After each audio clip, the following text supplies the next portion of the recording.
beginning is a very delicate time. Creating the characters for Dune, I went to the Messiah story that's so strong in our mythology. But I wasn't going to do the Jesus story. I went to the Arthurian legend, and I was trying to create a mythology that would give people a different view of how we give over our lives to leaders. You are the wizard Tadarok. No, Mother. I'm something more.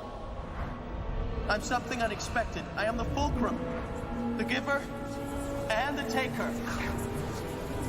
I am the one who can be many places at once. I am the master of fate. I am the tool of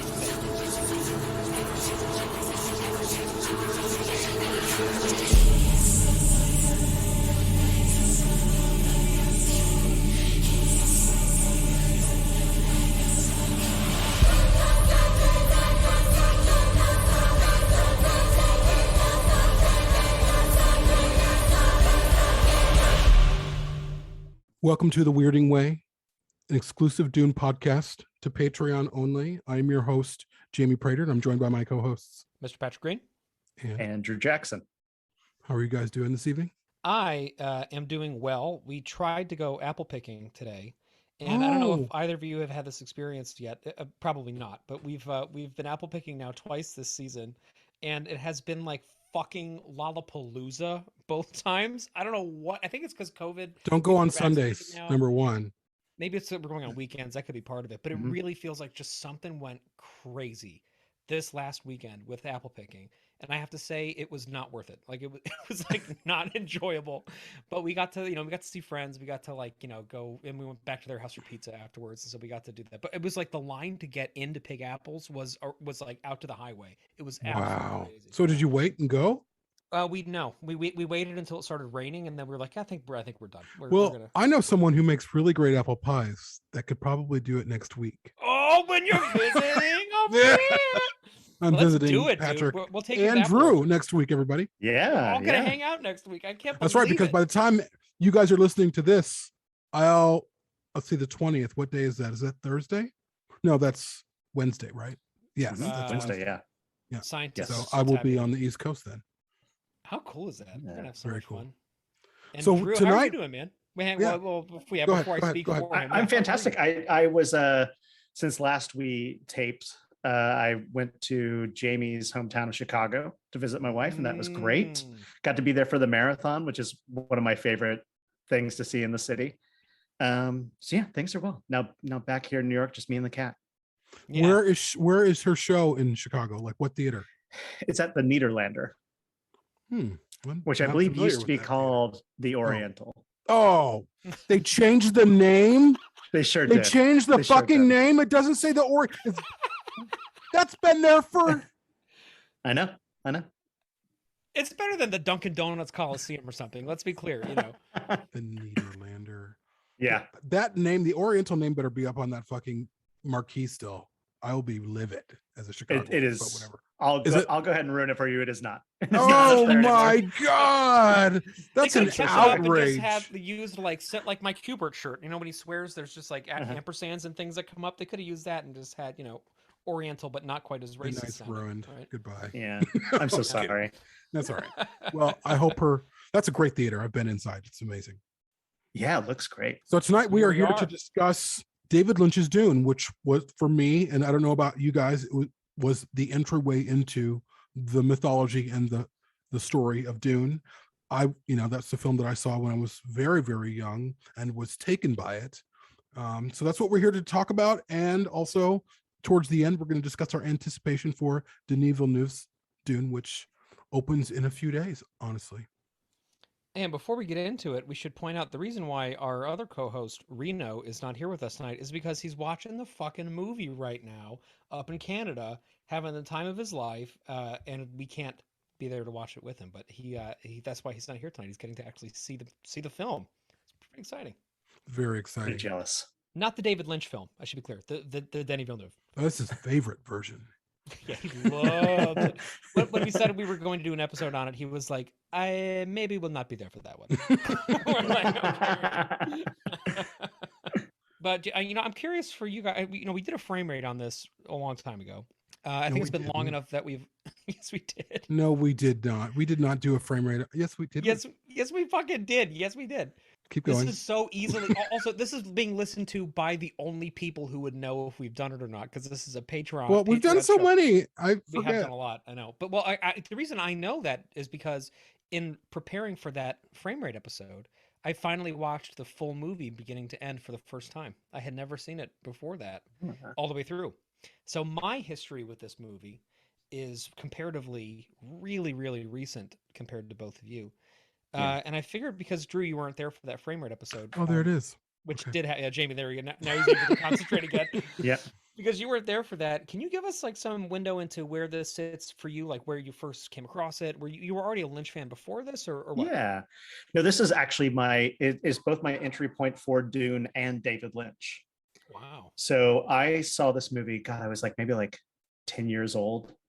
I just come from a family who watched a lot of like sci-fi movies and television series. And so my dad was very fond of it, had it on VHS, of course. And that was when I first saw it. So that was actually the first David Lynch movie, and then also my entryway to Dune. But yes, I'm a huge David Lynch fanatic. I've seen all of his films and love them, even though lots of them are kind of messy, but I feel like that's kind of something that he basks in. I think that's part of his process, is just doing stuff that kind of organically emerges a kind of narrative rather than being so kind of, linear.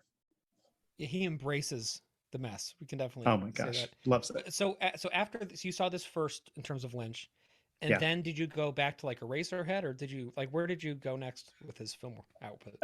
Then like back to Blue Velvet, which is still my favorite movie. There's actually a Blue Velvet poster in the background of our apartment. Daddy here. wants to fuck. I love everything about that movie.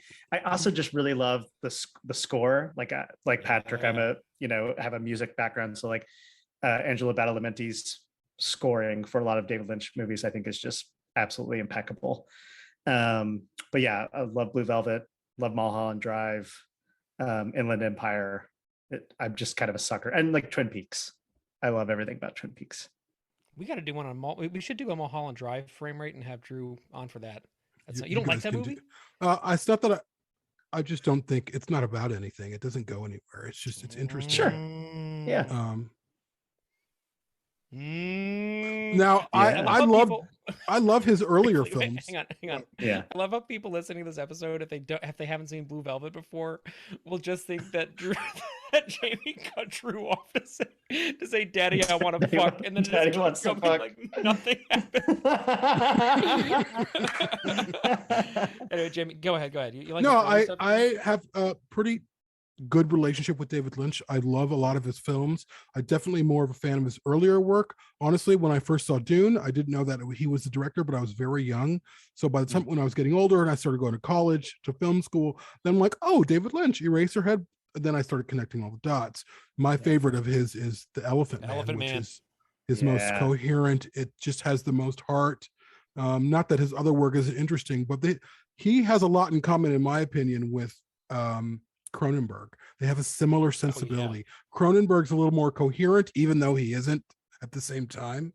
But there's this biting, visceral quality to both of their films. But I think David Lynch has a tender heart, and I think you can see that on display.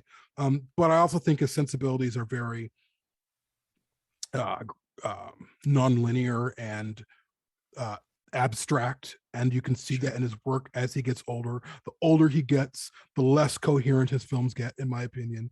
Lost Highway I remember watching Lost Highway and hearing so much about it, and then I watched Lost Highway and I'm like, oh, this is great. Oh yeah, what is this? And it kind of spun out for me. Not that it was bad, I just didn't connect with it.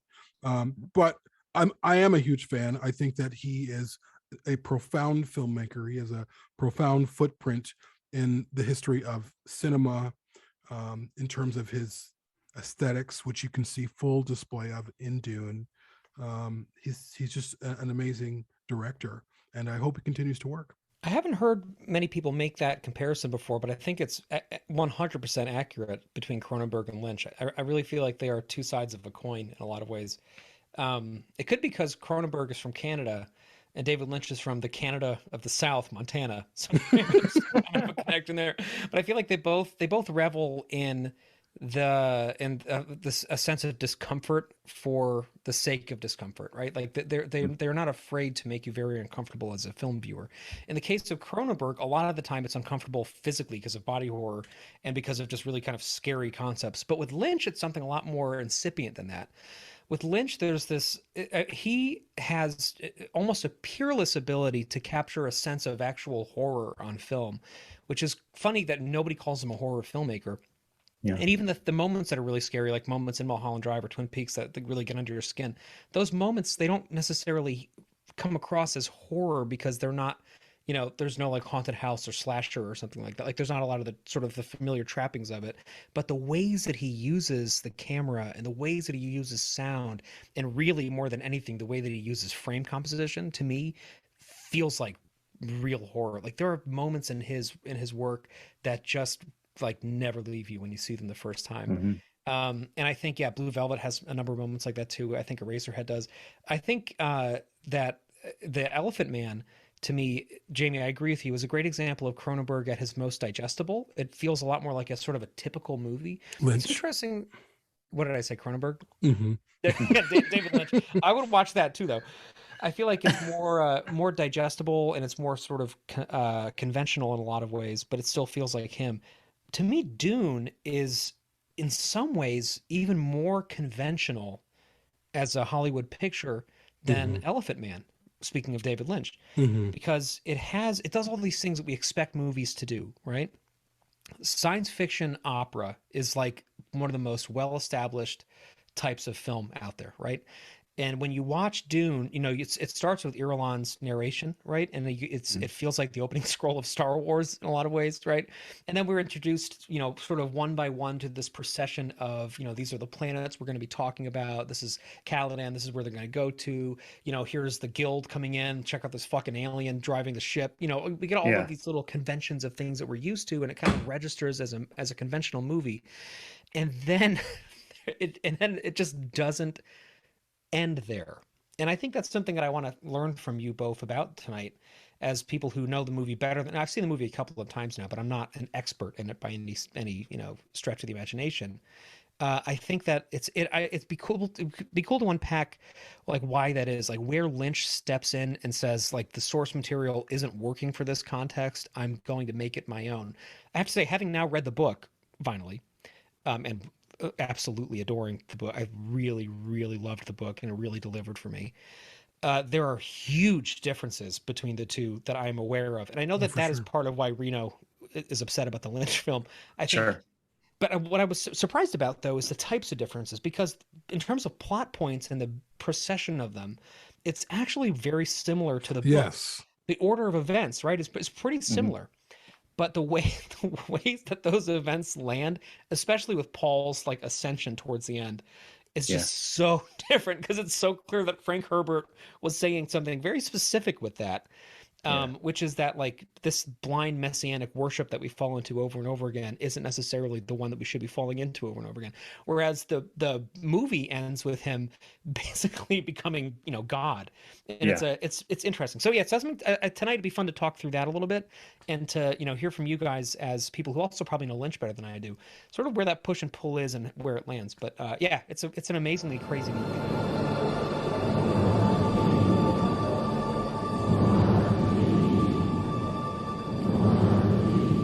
I'll pick right up where you left off there, Patrick, with like, the kind of the whole Kwisatz Haderach in the book. It's something that Paul is using, right, as like political leverage for his cause, right? He's not literally the Kwisatz Haderach, right? And in the David Lynch film, it's like the most notable difference is in the movie, he just is. He's just the Jesus figure, and there's no gray area there, right? And there's that you lose that political intrigue and like what you're very much saying that Frank Herbert is trying to explain, of like that this is like a bad thing that we keep doing, where we just kind of keep putting all of our hopes and dreams and beliefs behind this one person who is still a person, right? They're still fallible. They're still going to be self-interested, right? And that's just completely washed away in the Dune movie, which obviously, yes, I think Lynch did that in part, like when going back and reading, like when like David Lynch accepted this gig of directing and writing the screenplay, he hadn't read the book yet. He just was just like, oh yeah, sure. Like, you want me to do a movie? I love making movies. So sure. It's something that I really love about David Lynch. When I was I worked a retail job at a music store in high school. And one of my coworkers was a film studies major. And he also was really into David Lynch. And something that he said stuck with me. He's like, David Lynch is a really great director. It's just a shame he's never met any real people. Because I feel like that's a lot of his characters. They're not fully fleshed out people, right? They are kind of like two-dimensional in a cartoonish way. I think part of that is because Lynch really likes telling stories that are very archetypical, right? So he wants the hero just to be the hero, and he wants the villain just to be the villain. There's no room for this kind of three-dimensional storytelling elements that we're more accustomed to in contemporary art. He really wants the stories to be kind of like fairy tales in a way, which is something that I find very endearing. But there are some times where those kind of fall flat because it just presents a version of the world that is maybe at times overly simplistic, you know? At its best, it's idyllic, right? So I totally understand through that framework of why David Lynch is just like, nope, we're just making him the Christ figure. We're getting rid of all the political intrigue behind that and like the kind of ickiness of him co-opting this messianic tale that the Fremen have. To the point that you're making in terms of Lynch's style, you can see it really on display in Eraserhead, where it's this ethereal, very soft lensed fairy tale in some ways, but it's twisted and dark and odd, but it's also very personable. To me, there's a similarity, not just the black and white, but there's a similarity between The Elephant Man and Eraserhead. They have a similar tone to them. Yes, they are both in black and white again, but there's just something a little bit more human. But I do think that Lynch is creating stories and films not really about people. I think people are there, but I don't know what they're about, honestly. They're about bigger, it's not even an ideas film. I think it's that space between reality and unreality. It's kind of like a trip. I've never done like drugs that, I've only done pot, but like, it seems like it would be like this acid trip or something. So you're seeing reality unfold. It's there, but it's not quite there, but you're not sure what you're seeing. Dune, I think, plays with that a little bit for sure. And we have on the intro to this show, Frank Herbert talking about, yes, I wanted to go with the Messiah story, but not the Jesus story, and talking about the trappings of propping up these people as our leaders to save us. And they never will, because the only people who can save us are ourselves, right? I didn't know this about the story when I first saw the film. I was steeped in religious mythology when I was growing up. Grew up very fundamentalist, Christian, in a commune, very, hippie, based in the hippie movement. Jesus loves you, come everybody. Like, so that was kind of the world I was living in. So for me, Dune spoke right to me.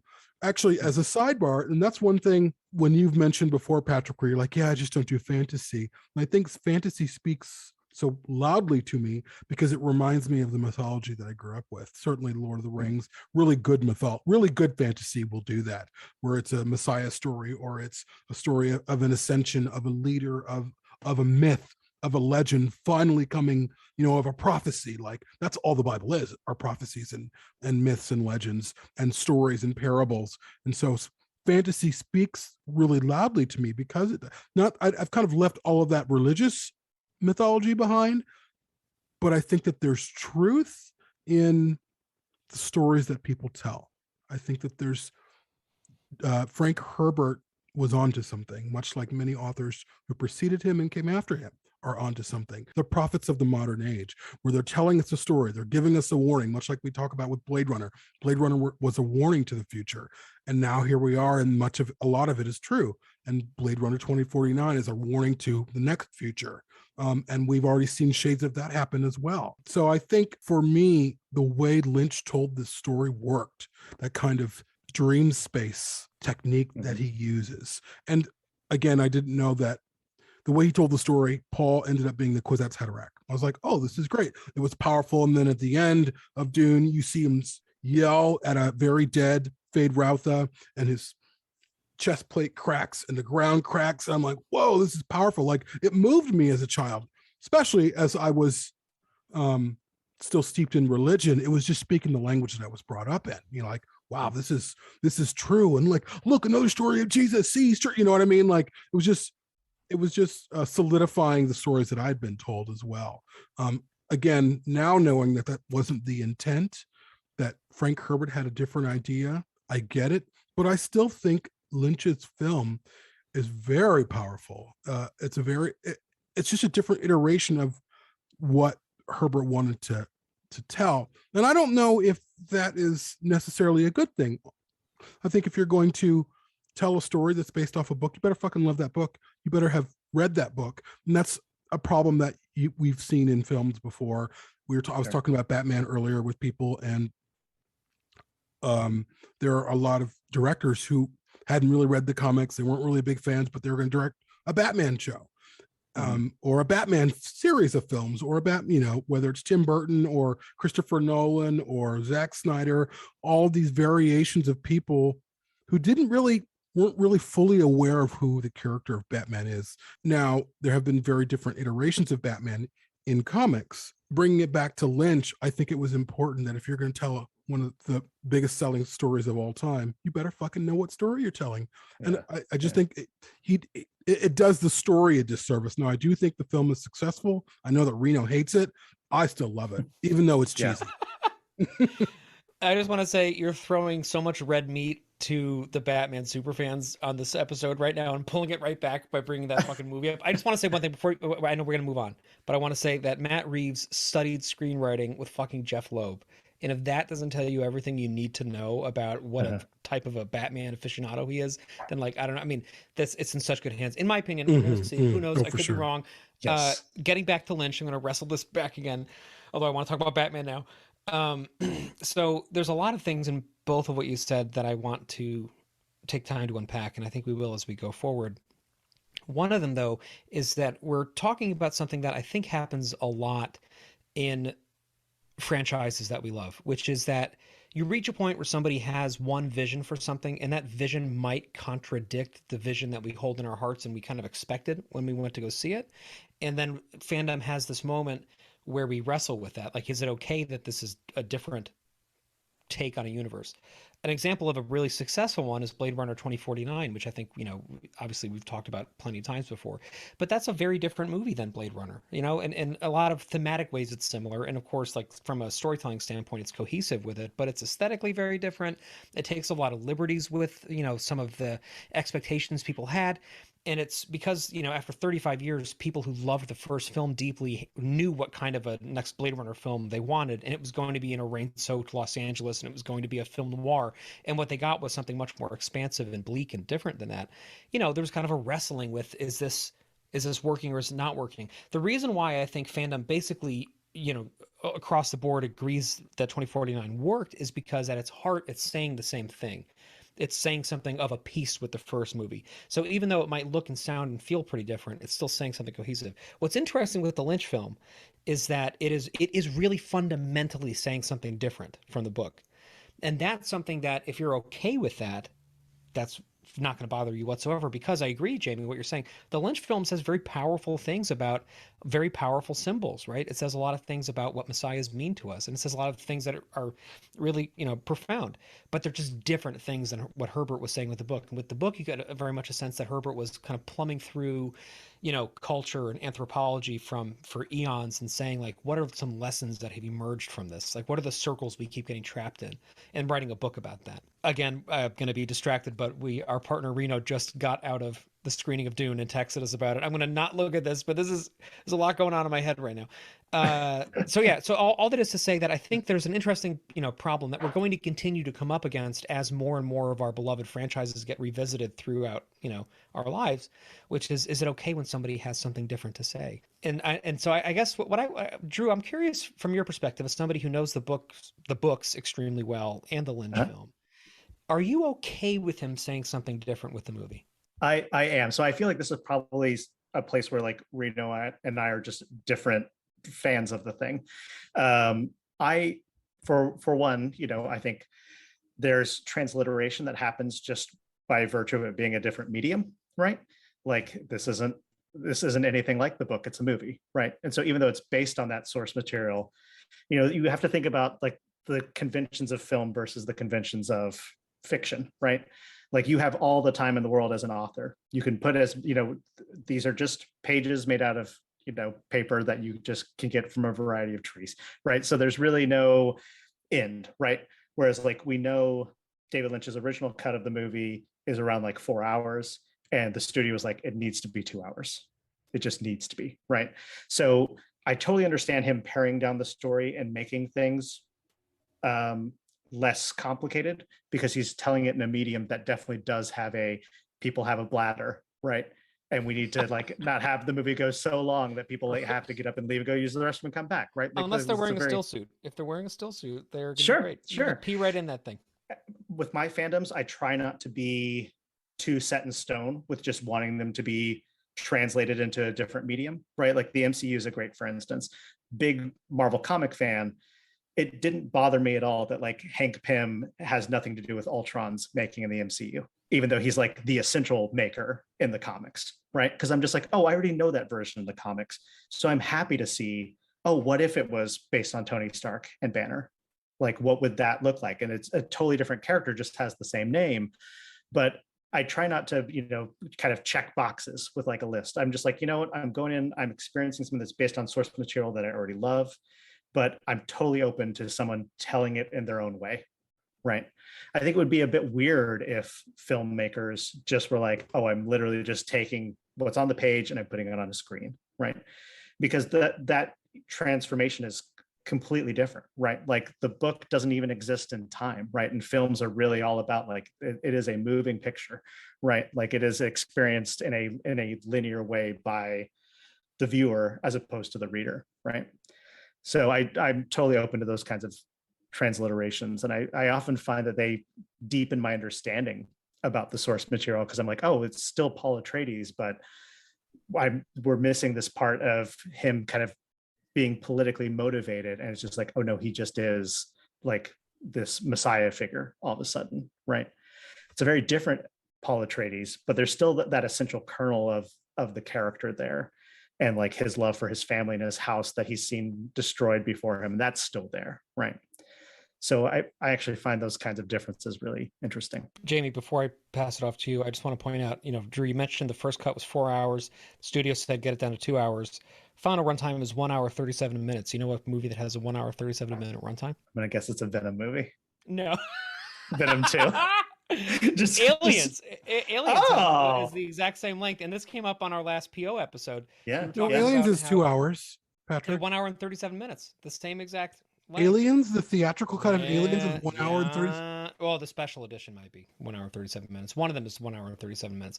While we talk, I'm going to do some hard-hitting journalism and go on IMDb. But my point being, though, that Aliens is a great example of a movie that does not feel that long. It is a pretty legitimately long movie, and every time I watch it, which has been more than a few times in my life, probably 5,000. Every single time I watch it, I'm like, holy shit, the movie's over already? Like, how did that even happen, right? But the Lynch film, I have to say that the 2 times that I've watched it, I have really zoned out a little bit. Like partway through, I'm like, oh my God, this movie's still going on.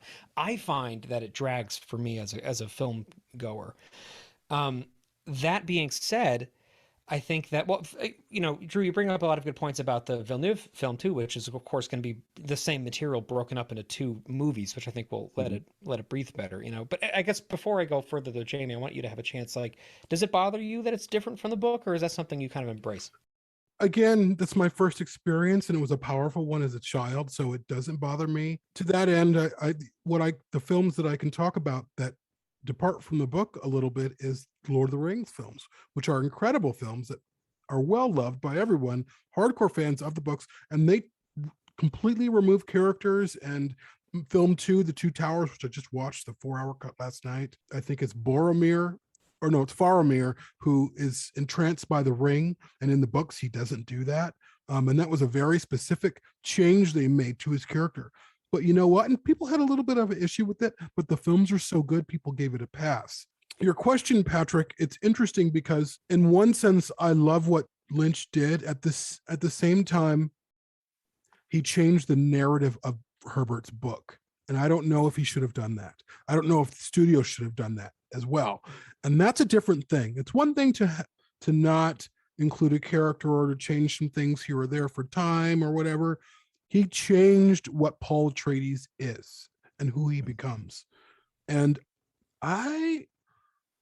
that's like watching Star Wars, or say someone remakes the original Star Wars trilogy in 100 years. And at the end, Luke turns to the dark side. But you have people who, I don't know, were born in whatever, and they're like, that's not what George Lucas did. That's not what George Lucas' plan was. I think that is problematic. I can say that from compartmentalizing my experience of it. Like, I think Lynch's Dune can live on wonderfully. I mean, it's also a cheesy movie in some ways. There are some dry spots to it. Some of the effects are cheesy, like when Paul and his mother are falling down the rock face. They're like, ooh, Star Trek movement, just the effects that don't hold up. But I think that there's a lot there. I think it's a beautiful movie. I think the art direction's superb. I think the costumes are superb. Again, I pivot to this place of, I don't know if they should have reframed what Paul Atreides was. This was a very specific story that Frank Herbert was telling, and they changed it in a fundamental way where he becomes Jesus, and he's supposed to become a politician. He literally makes it rain. I just want to say. Yeah. Aliens theatrical is 137. The special edition is 150. You mean 137 minutes? Yes. Okay, you said an hour and 37 minutes. 137 minutes is 2 hours and 17 minutes. Yeah. I think I said 137 minutes, but you know what? It's on the record, so we can go maybe, back and see. Maybe not. Maybe it's David Cronenberg. Who knows? I definitely fucked that one up. I'll tell you what. You know what I do want to say, though? Something that I love about this movie is that we get the chance to see Lynch really shine in some places in a way that I don't think any other filmmaker quite could. One of them is the prophecies that Paul has. I think those sequences hold up for me a lot, and I think it's like a great example of the way Lynch uses imagery in a really interesting way. And this is something that I can't remember which of you was talking about this earlier, but we were talking about, Jamie, I think you were talking about how Lynch isn't so much like an ideas film. What were you saying? He doesn't so much. Can you remember what you were saying then? About his imagery? Or his images? Like his movies aren't really about ideas so much as they're about... They're abstract. They're abstract. Something else. Like, right. Yeah. Right. So that's what I want to home in on. So, in the Jodorowsky movie, which we also need to do an episode of that never got made, he of course wanted Dali in it and stuff. And he was hugely influenced by surrealistic art, right? And surrealism is sort of the pairing of the abstract with the extractive, of the concrete with the fantastical, right?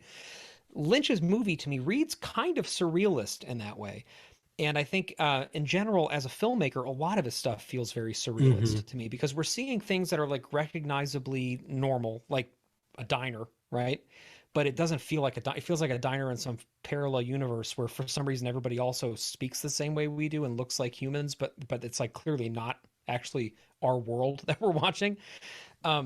So that sensibility to me is throughout a lot of this movie, and I think one of those moments are these prophetic moments where he has these dreams and he sees these beautiful sort of image collages, and it gets to this thing that I think Lynch does really well, which is that he uses the mimetic meaning that we put into images without words as people, and he uses that to transmit meaning to us. And so he doesn't, like, the script doesn't help us and the characters don't really help us, but somewhere in the images are things that we recognize somewhere and we feel something specific because of them, but it's sort of in a place where words don't quite capture it, at least for me. But do you guys know what I'm talking about? Does this make sense? It does. I don't think, to that end, I don't think it worked for general audiences. That's one of the reasons why Dune fails. I think audiences are generally really smart. I don't think we need to lowbrow it for them or pander to them. But I also think that you need to, when you're marketing a film like this, you have to get through to them. And oftentimes an art house sensibility isn't going to work. You and I know this firsthand, Patrick. Blade Runner was probably never going to be a big blockbuster hit. It's too esoteric. It's too not the kind of film people go and see at the theaters. They'll go and see it at an art house theater. They'll go and see it at a Lemley or whatever, but they won't go to an AMC on opening weekend to see Blade Runner. That's not the kind of film. And I think Dune ended up being something similar. As we get to talk about Villeneuve's version, he's making it accessible without dumbing it down. And I don't think Lynch knew how to do that. And I don't think Lynch dumbed it down either. I just think he didn't know how to make it accessible. Yeah, that could certainly be. It's interesting how, for such a cerebral filmmaker, for somebody who invests so much time in like a lot of this sort of subtle stuff, a lot of it feels to me kind of on the nose. I think for me, part of the reason why I struggle with this film sometimes is the amount of exposition in it. Of course, a lot of that is supplied by Irulan, which is fine because she does it in the book throughout too, right? But a lot of the time it's like, especially the first like 45 minutes of the movie, there's just a lot of talking about what they're up to, right? Yeah. And then we have pretty early, I think this is pretty early on in the film, the first time we see the Baron, and he like eats or bleeds that kid out who comes into the court, and he's this like, pustule filled, disgusting monster. Like, to me, that is another moment where I kind of have to fight to get past that because it just feels so off-putting to me. And I have to say, now having read the book now, the Baron is like a totally different character for me. Like the Baron, I mean, I see why he's so iconic because I've now knowing the things that he does and the machinations that he puts in motion and things in the book. He's a fucking terrifying character. But in the book, like, his grotesquerie is basically just that he's too fat, so he has to like get help getting around. And in the Lynch film, he's like this fucking flying monster. And that's something else that like I kind of have to struggle with a little bit when I watch it. Yeah, it's pretty absurdist too, like how grotesque he is, right? And like when he's floating in the air, like just like screaming, like it's like I keep going back to my colleague and that I worked with in high school who was just like, yeah, he's just never met any real people. I'm just like, there's so many times where I'm watching Lynch stuff that I absolutely adore, but I'm like, no one in the world acts like this, right? Like the stuff that is happening on screen doesn't happen in the world, right? Or just seems inconceivable. But I think that's I think it's almost kind of like operatic, right? The way that he does it, where it's like, these aren't real people. These are just archetypes of like good versus evil. And so they act in this way that seems cartoonishly to us, but that's because the story I'm trying to tell is this kind of big kind of operatic story rather than something that's supposed to feel grounded, right? So I find that I kind of slip into this kind of just acceptance of like when I'm watching Twin Peaks, for instance, I'm just like, oh, I'm just loving these little vignettes and these characters interacting with one another, but I don't feel like the story is necessarily authentic, or sometimes I feel like the story doesn't even make sense and it doesn't occur to me that it should make sense, right? Like I'm just kind of riding the wave of an episode, because I think that's something that is very much a focus of Lynch is having this kind of atmospheric storytelling in film. It's so interesting that he chooses to have so much spoken exposition, right? Because that's something that's not common in any of his other movies. And I think that's directly because he felt like, because he was using someone else's source material, and that's such a big part of the source material, is something that he did keep, but that like almost never happens in any other Lynch movie, right? You just see stuff on the screen, you see these characters talking to one another. There's really very rarely any, spoken word exposition that's happening off screen, Even in Twin Peaks, which has all the trappings of a police procedural, right? There's very little like directly procedural stuff going on. You're kind of having to figure out what everybody's talking about a lot of the time, which is I find really refreshing. But in the Dune film, yeah, it's to me it feels very much like, here's a script, everybody do your Cliff Notes versions, now let's go, kind of a thing. I think this is like a really pivotal moment for Lynch as a filmmaker, because I think it's not a coincidence that he hasn't adapted things since, right? He very much was kind of like, oh gosh, this wasn't me working at my best. I really should just be telling my own stories with my own characters, right? Because of the backlash that he got from this. I think it was a real inflection point for him creatively. The question I have is, what film did Lynch make before Dune? Elephant Man. That's what got okay his job. Okay, that's what I was thinking. Although for some reason I feel like Elephant Man came out, I don't remember. Although when I saw Elephant Man for the first time as a kid, I thought it was made in the 40s. Yeah. Of course, Not yeah. because it was black and white, but because the performances were so authentically vintage. It felt like a film that was, I was like, oh, this is a film made, it's a really old film. Like it's clean, like clean. There's no swearing, there's no sex, it's kind of like the Phantom of the Opera a little bit. It just felt like a film that was made somewhere in the 40s on a soundstage in, at Paramount or something, but it wasn't. Yeah. Even still with The Elephant Man, I wouldn't look at that film and think, oh, this guy could direct Dune. Like I wouldn't ever think that. Although I think you could tell with The Elephant Man, it was a film that spoke to Lynch's heart. You could just, it was all over. This film really spoke to him. I think in the same way that the story for Eraserhead spoke to them, it was kind of a story about the least of these. And I think if you've seen interviews with Lynch, if you've seen him talk, he's kind of one of us. He's just kind of this kind of blue collar guy who's got he's like Sidney Pollack in some way. He's just kind of like, yeah, I'm making some art. What is it? I'm just making some art, buddy. That's kind of who he is a little bit. He also made a film called The Straight Story with, what's that guy's name? He's passed away. He played Matthew Cuthbert in the 80s version of Anne of Green Gables. Oh my God, what's his name? Anyways, really simple. And I don't know Anne of Green Gables. Yeah, it's just a really simple story set on a farm. Just an incredible film, really simplistic. You would watch, it's like a Disney film almost. You would never realize that David Lynch made the film, but there was a simplicity to it that I think is who Lynch is. I think he's a simple guy, and I think there's a lot going on in his head that's kind of incoherent but interesting, which I think you can see in his films as time goes on. There's a scary quality. He kind of mines his nightmares in some ways. And there's an aesthetic, there's almost to your point about him being a horror director, it's almost a psychological aesthetic that he has to his films, where it's horror, but it's not horror. And it feels like horror, but we're not seeing a lot. I mean, there's elements of Dune that feel like horror, with the Duke, and just a lot that's gross, that feels like, the food and there's a lot of gross, horrific shit in Dune, and some of his other films as well. But I don't think at his heart he's the kind of director to direct a movie like Dune. I don't even know why he said yes, probably because of the payday. But we also have to remember Lynch removed his name from that film. I mean, they credit him still, but he's like, no, he walked away. He was done. He doesn't even want to talk about it. In a recent interview about the new Dune, he's like, I don't even care. Like, he didn't want to even talk about it, which is interesting to talk about a film directed by a director that we really respect and admire, and whose career we follows, who hates the film. Much like David Lynch, David Fincher, hates Alien 3 and won't talk about it. It's interesting because I don't even know what Lynch thinks of his Dune now. Who knows? Yeah. I mean, again, what we do know is he doesn't want to talk about it. Is it the film he wanted to make? Probably not. No, sure. I don't think so. And I think that going back to what Drew said, I think this is why that was such an inflection point for him, because he wasn't a neophyte, right? He had already had some really successful movies under belt. He'd been offered Return of the Jedi also, by the way, and turned it down to do this movie. God, could you imagine?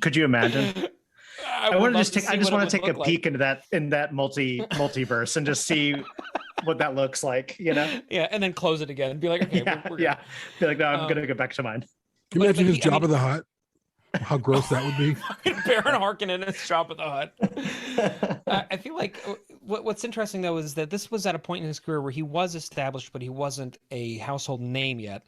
And this, I think, he didn't have final cut on this movie, which is a huge deal for any auteur to not have final cut. This was a movie that he was not in control of. This was a movie that it was a De Laurentiis film, essentially. So he was dealing with just like a hugely influential production house. He was dealing with this hugely influential estate of this science fiction legend that was the most widely read sci-fi novel of the 20th century. He was dealing with all of these expectations, and he was this guy who was like approaching 40 at the time. He was born in 46, who like was sort of ready to strike out on his own and get his own career really, really off the ground. and was held back by all of these things. And I think that was just a deeply frustrating experience for him. But I don't want people to get the wrong impression from this, because the three of us do like this movie. I think I know I do fundamentally like this movie. I don't know exactly how I feel about it in terms of how good it is, because I feel like it's not a movie that I can judge in sort of strict ways, because it's not a movie that speaks to me in a strict way. So I do want to make sure before we close, we talk about some of the things that we do really appreciate about the film. And I'm curious for either of you, like, what's something about it that you love? Jamie, you mentioned the costumes and design and stuff, but other than that, like, what in this movie speaks to you? What about you, Patrick? You go first. Me go first? Mm-hmm. So what speaks to me about this movie is primarily the look of it, which is a pretty shallow thing to like a movie for. But when you're talking about a David Lynch film, the look of it is actually really important. And I would argue goes beyond surface level, because again, it's really imbued with meaning. I think, from the very beginning, when you see like the guild navigators, I think that sequence in the Great Hall is just like so visually stunning. I think Arrakis looks great. I think the worms look amazing. I think that the design is great. I think that the way that they, that they show the Fremen, I think works really well. I think that even the eyes, which are, not like, for some reason they're kind of glowing in this movie, whereas in the Because they book they're use just sort of animation over the top. Did they? Is that what they did? Mm-hmm. Yeah, it looks like they took a highlighter or something. Mm-hmm. It's not like a big deal, but I think in general the design choices are really good. I like the still suits. I like the costuming in it. I love the Bene Gesserit. I love the way that they have the headpieces and things.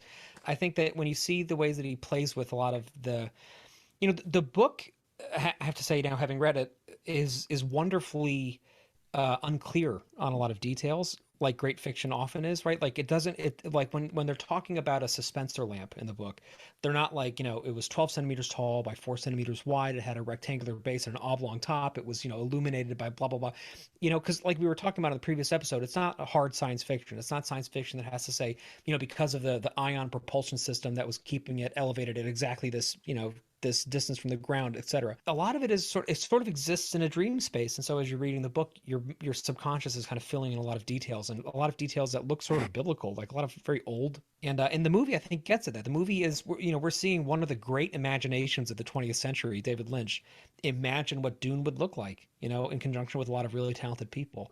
So for me, the look of the film is really important. The score to it has grown on me quite a bit. When I first saw it, I really didn't like it.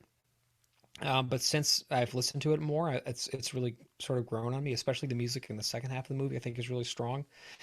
And I also think that in general, the casting is really good. I think it's a really great showcase for a lot of sort of forgotten about character actors from earlier in the 20th century, who this is many of their, last roles. Like Kenneth Macmillan died only a few years after this movie was made. He plays the Baron, and, obviously it's a cartoonish performance, but he's really effective in it. Brad Dourif, right? This is probably the first thing I ever saw him, and he was really young when he did it as Peter. I think he's like, Peter. Who the fuck, or Peter. Like, who else could have possibly played that part? I mean, again, in the book they talk about his voice all the time being so distinctive and mellifluous and kind of strange, and Brad Dourif has like the epitome of that, right? His voice is just utterly unique, which is why he voiced Chucky so well. I think getting to see people like Jose Ferrer, right? He's so good in this movie. Freddie Jones, Kyle MacLachlan, of course, is the first thing I ever had seen him in, and I think that he, for somebody who was so clearly not a 15-year-old, plays a kid and an adult really well, and I think he really gets home this idea of the journey that Paul is on, from his humble beginnings as this student to this synthesis of all things, right? I think that the Atreides house journey in this is really, really interesting. So I think there's a lot going for it, but I think that it doesn't, for me, sync up. It feels like it's a movie where there's all these fascinating tableaus, and they don't quite speak organically to each other in the way that I think a more cohesive movie would. And I think that's part of why I really have a hard time talking about it. I also want to just shout out to Virginia Madsen. This is definitely the first thing that I had seen her in, that I, not the first thing I had seen her in, but her first movie appearance that I have seen. And she is just stunning in this movie. I think she's just so beautiful for one thing, and like her whole narration at the beginning is just the most like transfixing. The way that she's shot and the way that she delivers that intro narration, just like you just fall into her gaze. You know, it's a beautiful moment, and her delivery is great. And I think she just brings a lot of heart and soul to that character that in the book I don't care about quite as much. So I think I think there's a lot going for it. Yeah, I really love the set design in particular. Like it's one of the things that I really love about the world that's built in Star Wars is how old it feels, actually. And that's something that I think is very much captured in Dune, of like you walk into these buildings where like Harkonnen is at, or when they go and visit the Emperor, like there are things that are still very recognizable as the types of palaces that we would recognize, right? So even though it's in the far future, things aren't that different. But I think I also really love the monstrousness of the guild navigators. I love just how these were essentially just humans who just took a lot of spice, and they ended up becoming like these kind of like grotesque giant newts in cases, and it's just so weird. But I love. And again, just briefly, in the book, that is not how they're described. And I didn't know that when I first saw the Lynch film. So I was like, I can't wait to see how he talks about these things. And in the book, they're just like people with like little mouths and big heads. Yeah. Right. Yes. Yeah. They're still very clearly humanoids. Right. And so that's actually like, that's a huge artistic license that Lynch took, but I really love it. And I think what he's trying to get at, because, we're talking about transliteration via medium, right? It's not something that you're just reading on a page, right? He has to be able to show you what these characters are all about. And it's one of those instances where it's just like, oh, this is something that's mutated so far beyond human that no longer looks human. And what Lynch is just trying to get at is that these are no longer, for all intents and purposes, people anymore, right? So I actually really love the grotesque nature of that in the Harkonnens, even though I know that it's like cartoony, but I love that he just went for it. And I think something you hit on too, Patrick, like the cast is fantastic. They're not just great actors, but they're actors who are willing to do the things Lynch is asking them to do and are fully committed to it, right? And I think you need that for a lot of the scenes to work, because he's asking you to do things that might not feel like second nature, right? And all of the actors, I think, put in a really good job of actually just being committed to the roles and doing the scene, right? And yeah, like the costume design is also just really beautiful, and I love the score. I love the synthiness of the score. I do too. Sure. I love that score. It's just it's romantic, it's lush, it's expansive, it's beautiful, and much like both of you were saying, I think the movie looks gorgeous. Caladan specifically, when they're on the homeworld of Caladan, the wood pillars and beams, just the interiors. I've never seen design like that in a movie before. It was different than Star Wars. You could tell that they're like, we're not doing Star Wars, we're not doing things we've seen before. It has to look different. And they created their own world, and it looked like antiquity as well. It looked like, to your point, Drew, it had been around for a long time. And I really appreciate that kind of world building in films. It helps me believe the world. I've been watching this show called Foundation on Apple, which does the same thing, where they really world build just expertly. They know what they're doing. Yeah, Dune, the art direction and the costume design, in spades. I think it was even nominated for an Academy Award for their design, for the art direction or something. I love the cast. I remember as a child seeing Dune for the first time, and Kyle MacLachlan was the most beautiful thing I'd ever seen in my life. Like he was transfixing, beautiful, like just absolutely beautiful. Yeah. Just his line delivery, his voice, there was something about him that spoke to me, like just as a creature of beauty. It wasn't like, as a child, for me, obviously nothing was sexual. It was just, wow. I mean, it was like when you guys probably saw a woman as a child that you first were like, oh my God, they're so beautiful. Yeah. And that's what I thought about Kyle MacLachlan. And but the bigger picture for me is I like Dune the way I like Krull. Have you guys seen Krull? Mm-mm. Oh my God. I know. Okay. I missed tell me about it though. Yeah. Kroll came out in I think 83 or 82. It's a movie about a frisbee, isn't that right? Some kind of Yeah. it's like a frisbee. It's a very young Liam Neeson, fantasy, sci-fi a little bit. There's some similarities between Dune and Kroll. You guys have to watch it. I really can't go into. But let me name another film that. So I like Dune the way I like Lady Hawk, where it's kind of cheesy, but there's some resonance there and there's some beauty there, and it was powerful in its own way. But it's Lady Hawk, and I think that way of Dune too. And it has a really powerful place in my film going history and in my psychological memory too. Dune informs me. Lynch's Dune informs me creatively as a person.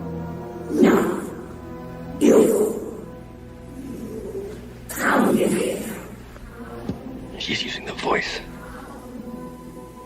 No. Some strength there. Surprising. I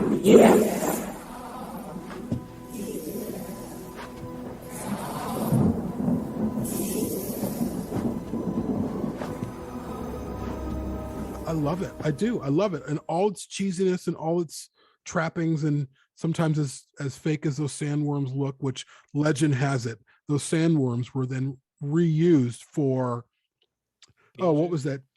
Beetlejuice. What'd you say? Beetlejuice? No. It was Tremors. Tremors. Yes. Tremors. They reused them because Dune had lost so much money, and they were trying to. That's just the legend. I don't know how true that is, but yeah, that's my answer. I'm going to cut you off for something very important. I hold that Tremors is one of the perfect films. I think the first Tremors movie truly is a perfect film, and I will fucking fight anybody that argues with me. I've never seen it. No, I have never seen it. No, I saw the first Tremors. I haven't seen any more. Kevin Bacon? Kevin Bacon. The first the Tremors. guy is a from great Family movie. Ties. Yeah. Yes. The father from Family, Michael film. Gross. Yeah. Michael, he goes on to star in 7 more of them. So if you Yes, like he what does. did in that movie, And there was a TV show with him too. yeah, welcome to I forget what it's called, but yeah, it wasn't very good. But the first 3 Tremors movies I think are really good. I think the first one in particular though is truly almost a perfect movie. Not a great movie, but a perfect one. Jamie, did you finish your point? I did. Yeah. Again, to the answer, I think it has its place in film history. I think it's a very important film, even if it wasn't overtly successful. I think it made Denis' version possible. Right. And it made the I think- sci-fi version possible too, which we'll talk about. Which we will. I can't wait to go back and watch those. I want to pivot us to our closeout here, which is our sort of anticipation portion, which you set us up nicely for. I also want to, before we do that, point out that when I think of Lynch's Dune, for some reason, I really think of Caladan a lot. I think because those early scenes there just are like so magisterial and they really imprint upon me, and I kind of carry them through the rest of the movie a lot. In a way that I think is really effective, because in the book, that's a thing, is it's like they left this behind. Like this was everything, this was their family name. This was their history. Mm-hmm. This was their palace. This was the thing that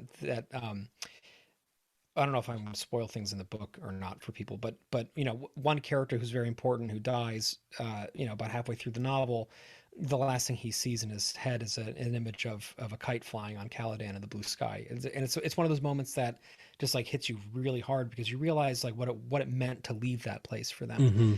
Sure. And I think that it's interesting to note that in the Villeneuve trailers we don't see Caladan like at all. Like or if we do, we just see these sort of stone vaults. It doesn't look the way that the Lynch film looks, and so that might be something that Lynch does better, or at least no matter what differently. But I guess just to sort of pivot us and bring us home, we are now just a matter of days out from seeing this, right? So what our plan right now is I'm going to pick Jamie up on Thursday night in Western Massachusetts. We're going to go hit up a local movie theater, see it late night on Thursday.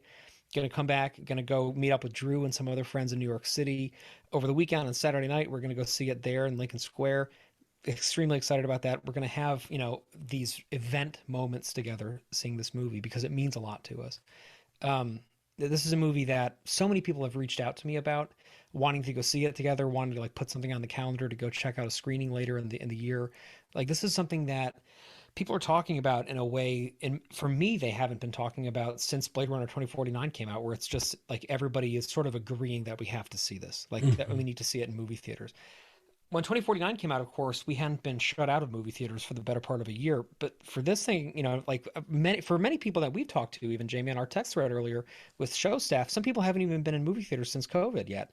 Mike and I have been going a lot lately, which has been great, but it took us like 15, 16 months to feel comfortable enough doing that.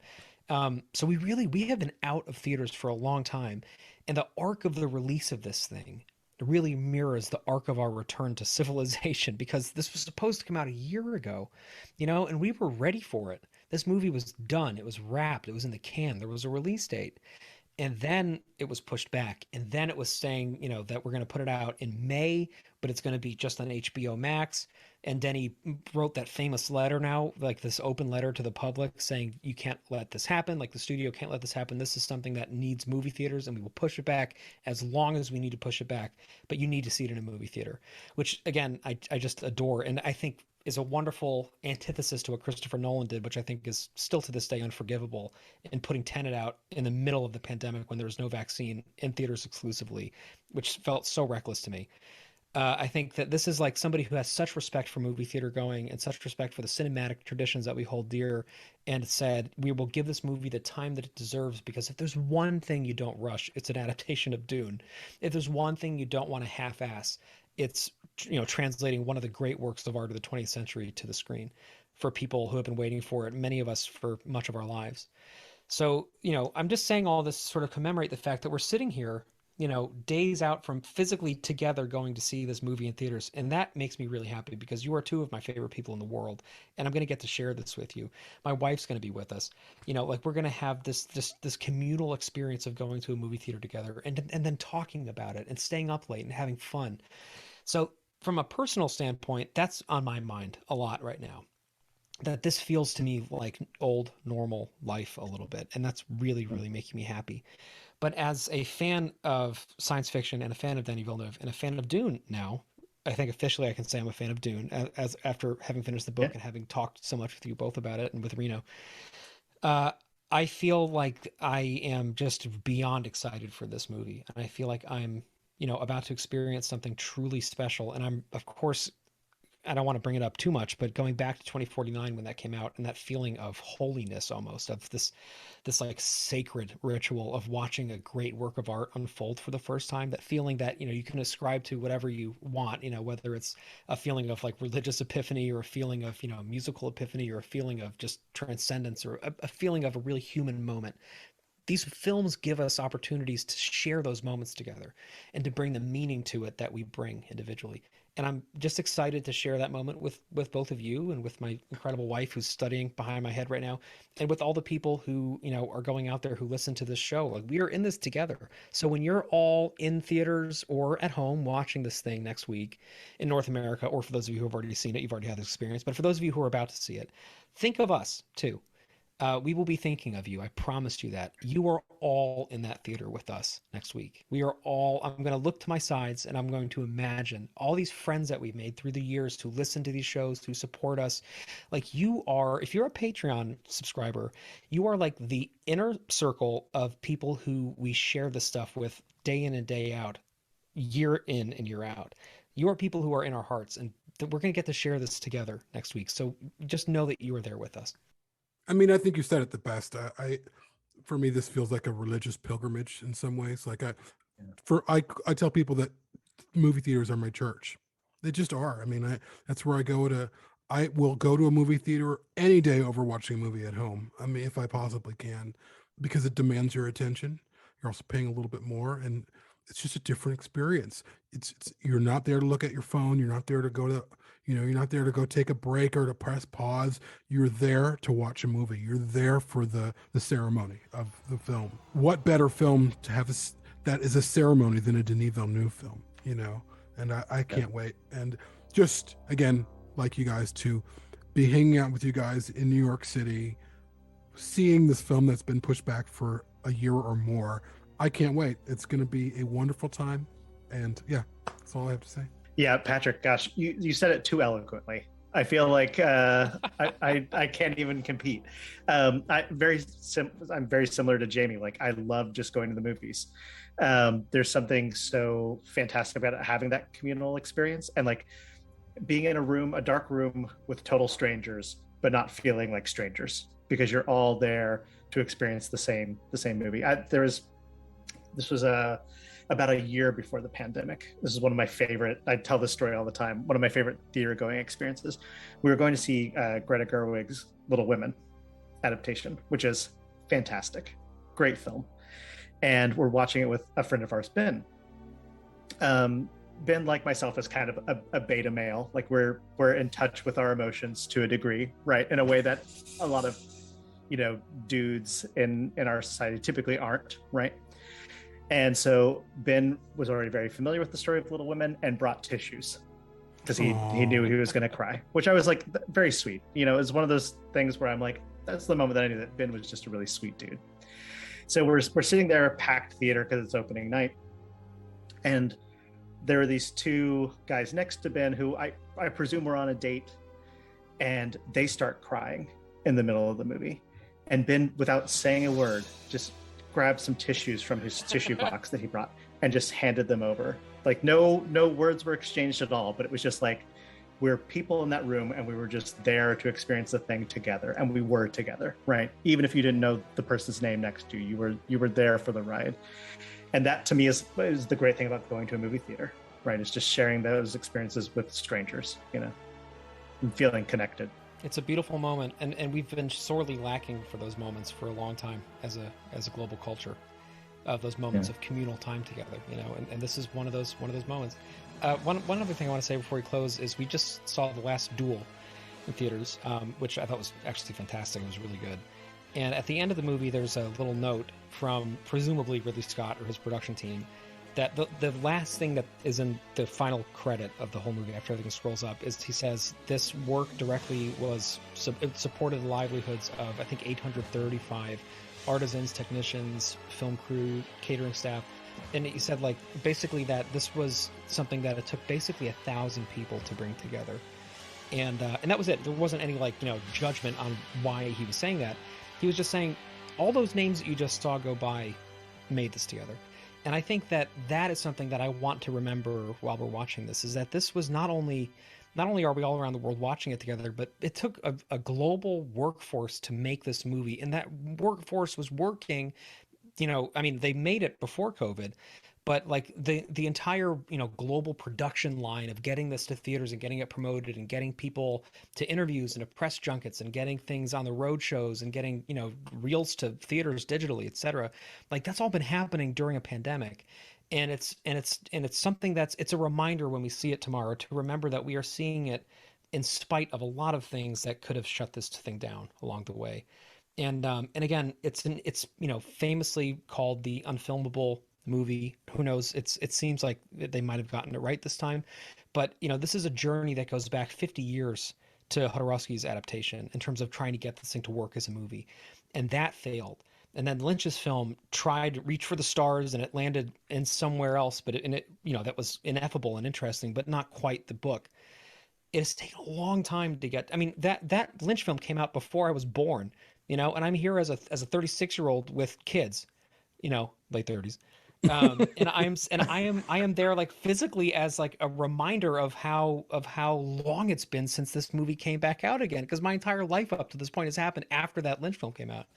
And then we're going to walk into that movie theater and we're going to see if they actually got it right. And I have to say, I cannot wait. I can't wait either. Last thing I want to say, though, as we talk about theaters, I cannot go on enough how important the theater experience is and how it cannot ever die. And I know that there was lots of talk during 2020. Are theaters going to go away? Are they going to ever reopen again? And all that kind of rhetoric that we were hearing because people were afraid and productions were shut down, theaters were shut down, movies were pushed back or released digitally or released in different ways. Movie theaters are what we were supposed to go to.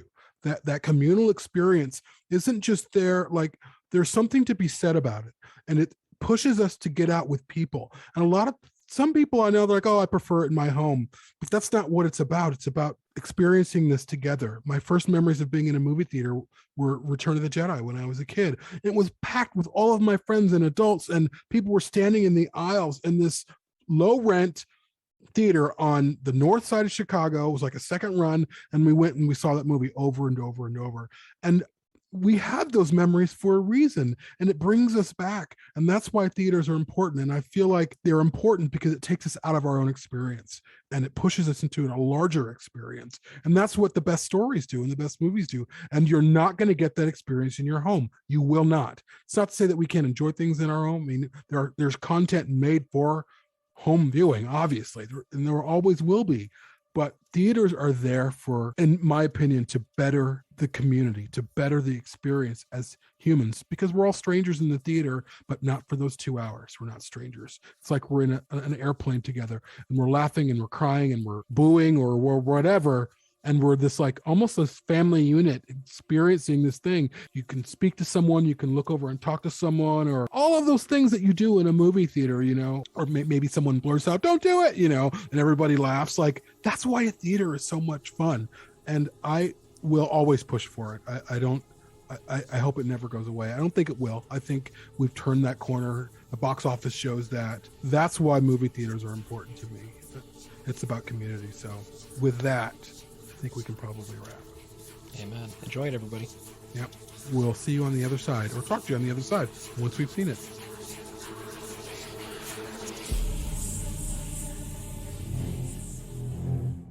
If you would like to listen to all of our reviews, go to www.bladerunnerpodcast.com/support and sign up to become a member.